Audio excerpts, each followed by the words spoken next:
Hi friends, ಇಂದು ಭೀಮ್ ಅಕಾಡೆಮಿಗೆ ಸ್ವಾಗತಿಸುತ್ತೇನೆ. ಈ ವಿಡಿಯೋದಲ್ಲಿ PGCET ದಾಖಲೆಗಳ ಪರಿಶೀಲನೆಯ ಹೊಸ ನವೀಕರಣವನ್ನು ಬಿಡುಗಡೆ ಮಾಡಿದೆ. ನಾನು ವಿವರಗಳನ್ನು ಹಂಚಿಕೊಳ್ಳುತ್ತೇನೆ.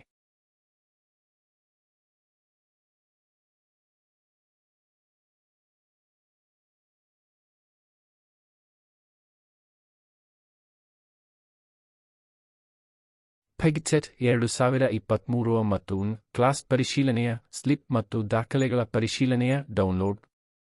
ಎ ಮತ್ತು ಎನ್ ಕ್ಲಾಸ್ ಕ್ಷೇಮ್ ಮಾಡಿರುವವರಿಗೆ ವೆರಿಫಿಕೇಷನ್ ಸ್ಲಿಪ್ ಡೌನ್ಲೋಡ್. ಅರ್ಹತಾ ಖಂಡಿಕೆ ಎ ಮತ್ತು ಎನ್ ಅಭ್ಯರ್ಥಿಗಳಿಗೆ PGCET 2023 ME, MBA ಮತ್ತು MCA ಪ್ರವೇಶಕ್ಕೆ ಕೋರ್ಸುಗಳ ಪ್ರವೇಶಾತಿಗೆ ದಾಖಲಾತಿ ಪರಿಶೀಲನೆಯನ್ನು ಆನ್ಲೈನ್ ಮೂಲಕ ನಡೆಸಲಾಗುತ್ತಿದೆ.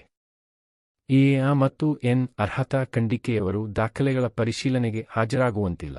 ಅರ್ಹತಾ ಖಂಡಿಕೆ ಎ ಮತ್ತು ಎನ್ ಅನ್ನು ಕ್ಷೇಮ್ ಮಾಡಿರುವ ಅಭ್ಯರ್ಥಿಗಳು ದಿನಾಂಕ 5/12/2023 ರಿಂದ 07/12/2023 ವರೆಗೆ ಪ್ರಾಧಿಕಾರದ ವೆಬ್ಸೈಟಿನಿಂದ ವೆರಿಫಿಕೇಷನ್ ಸ್ಲಿಪ್ ಅನ್ನು ಡೌನ್ಲೋಡ್ ಮಾಡಿಕೊಳ್ಳಬಹುದು.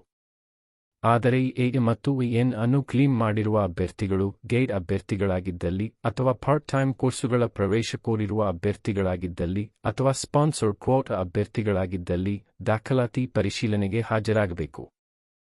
ಗೈಡ್ ಅರ್ಹತೆ ಪಡೆದಿರುವ ಅಭ್ಯರ್ಥಿಗಳು ಅರ್ಜಿಯಲ್ಲಿ ಪಾರ್ಟ್ ಟೈಮ್ ಕೋರ್ಸುಗಳ ಪ್ರವೇಶ ಕೋರಿರುವ ಅಭ್ಯರ್ಥಿಗಳಿಗೆ, ಸ್ಪಾನ್ಸರ್ಡ್ ಕ್ವೋಟಾ ಕೋರ್ಸುಗಳ ಪ್ರವೇಶ ಕೋರಿರುವ ಅಭ್ಯರ್ಥಿಗಳಿಗೆ ಹಾಗೂ PGCET 2023 ಅರ್ಜಿ ನಮೂನೆಯಲ್ಲಿ ಅರ್ಹತಾ ಖಂಡಿಕೆ ಬಿ, ಸಿ, ಡಿ ಗಳನ್ನು ಕ್ಷೇಮ್ ಮಾಡಿರುವ ಅಭ್ಯರ್ಥಿಗಳಿಗೆ ದಾಖಲೆಗಳ ಪರಿಶೀಲನೆ. ಉಳಿದ ಅರ್ಹತಾ ಖಂಡಿಕೆಯನ್ನು ಕ್ಷೇಮ್ ಮಾಡಿರುವ ಅಭ್ಯರ್ಥಿಗಳು, ಗೈಡ್ ಅರ್ಹತೆ ಪಡೆದಿರುವ ಅಭ್ಯರ್ಥಿಗಳು, ಪಾರ್ಟ್ ಟೈಮ್ ಕೋರ್ಸುಗಳ ಪ್ರವೇಶ ಕೋರಿರುವ ಅಭ್ಯರ್ಥಿಗಳಿಗೆ, ಸ್ಪಾನ್ಸರ್ಡ್ ಕ್ವೋಟಾ ಪ್ರವೇಶ ಕೋರಿರುವ ಅಭ್ಯರ್ಥಿಗಳಿಗೆ ದಾಖಲಾತಿ ಪರಿಶೀಲನೆಯನ್ನು ಆಫ್ಲೈನ್ ಮುಖಾಂತರ ದಿನಾಂಕ 5/12/2023 ರಿಂದ 07/12/2023 ಕರ್ನಾಟಕ ಪರೀಕ್ಷಾ ಪ್ರಾಧಿಕಾರ 18ನೇ ಅಡ್ಡ ರಸ್ತೆ, ಮಲ್ಲೇಶ್ವರಂ, ಬೆಂಗಳೂರು ಇಲ್ಲಿ ಖುದ್ದಾಗಿ ಈ ಕೆಳಗಿನ ವೇಳಾಪಟ್ಟಿಯಂತೆ ಹಾಜರಾಗಬೇಕು. ಅಭ್ಯರ್ಥಿಗಳು ದಾಖಲೆ ಪರಿಶೀಲನೆಗೆ ಸಲ್ಲಿಸಬೇಕಾದ ಮೂಲ ದಾಖಲೆಗಳ ವಿವರಗಳನ್ನು ಈಗಾಗಲೇ ಪ್ರಾಧಿಕಾರದ ವೆಬ್ಸೈಟಿನಲ್ಲಿ ಪ್ರಚುರಪಡಿಸಿರುವ ಈ ಮಾಹಿತಿ ಪುಸ್ತಕದಲ್ಲಿ ನೀಡಲಾಗಿದ್ದು, ಅಭ್ಯರ್ಥಿಗಳು ತಮ್ಮ ಅರ್ಹತಾ ಖಂಡಿಕೆಗನುಸಾರವಾಗಿ ಅವಶ್ಯಕವಿರುವ ಎಲ್ಲಾ ಮೂಲ ದಾಖಲೆಗಳನ್ನು ಹಾಗೂ ಒಂದು ಸೆಟ್ ಜೆರಾಕ್ಸ್ ಪ್ರತಿಗಳನ್ನು ದಾಖಲಾತಿ ಪರಿಶೀಲನೆಗೆ ಸಲ್ಲಿಸಲು ಸೂಚಿಸಲಾಗಿದೆ. 1. PGCET 2023 ರ್ಯಾಂಕ್ ಪಡೆದ ಮಾತ್ರಕ್ಕೆ ಅರ್ಹತಾ ಮಾನದಂಡಗಳನ್ನು ಪೂರೈಸದಿದ್ದಲ್ಲಿ ನಿಗದಿತ ಪ್ರಮಾಣ ಪತ್ರಗಳನ್ನು ದಾಖಲಾತಿ ಪರಿಶೀಲನೆಗೆ ಹಾಜರುಪಡಿಸದಿದ್ದಲ್ಲಿ ಅಭ್ಯರ್ಥಿಯು ಪ್ರವೇಶಾತಿಗಾಗಿ ಯಾವುದೇ ಹಕ್ಕನ್ನು ಹೊಂದುವುದಿಲ್ಲ. 2. ದಾಖಲೆಗಳ ಪರಿಶೀಲನೆಗಾಗಿ ಕೇಂದ್ರಕ್ಕೆ ಬರುವ ಸಮಯದಲ್ಲಿ ಕಡ್ಡಾಯವಾಗಿ ಎಲ್ಲಾ ಮೂಲ ದಾಖಲೆಗಳನ್ನು ಮತ್ತು ಒಂದು ಸೆಟ್ ಜೆರಾಕ್ಸ್ ಪ್ರತಿಗಳನ್ನು ಹಾಜರುಪಡಿಸಬೇಕು.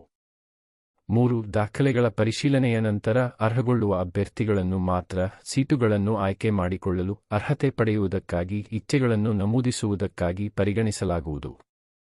4. ಅಭ್ಯರ್ಥಿಗಳು ದಾಖಲೆಗಳ ಪರಿಶೀಲನೆಗೆ ಸಂಬಂಧಿಸಿದಂತೆ ಗೊತ್ತುಪಡಿಸಿರುವ ವೇಳಾಪಟ್ಟಿ ಪ್ರಕಾರ ಖುದ್ದಾಗಿ ಹಾಜರಿರಬೇಕು. ಅಂದರೆ ಅವರ ಪರವಾಗಿ ಬೇರೆ ಯಾರೂ ಹಾಜರಾಗುವಂತಿಲ್ಲ ಅಥವಾ ಅವರ ಪರವಾಗಿ ಬಂದಿರುವ ಯಾರೇ ಪ್ರತಿನಿಧಿಗಳಿಗೆ ಹಾಜರಾಗಲು ಅವಕಾಶ ನೀಡುವುದಿಲ್ಲ.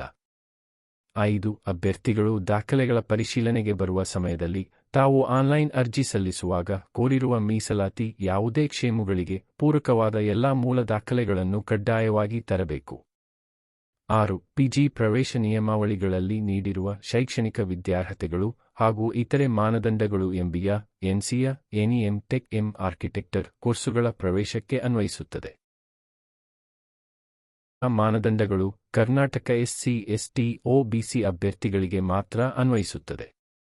7.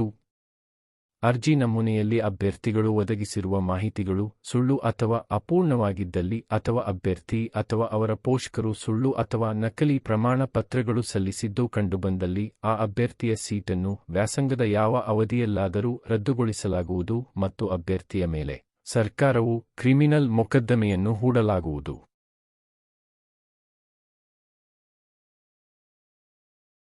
ಎ ಮತ್ತು ಎನ್ ಅರ್ಹತಾ ಖಂಡಿಕೆಯವರು ದಾಖಲೆಗಳ ಪರಿಶೀಲನೆಗೆ ಹಾಜರಾಗುವಂತಿಲ್ಲ.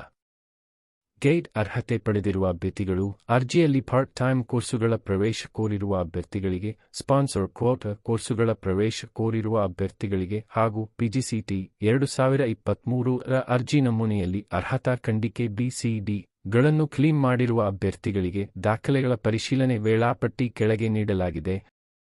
ಈ ವಿಡಿಯೋವನ್ನು ವೀಕ್ಷಿಸಿದ್ದಕ್ಕಾಗಿ ಧನ್ಯವಾದಗಳು.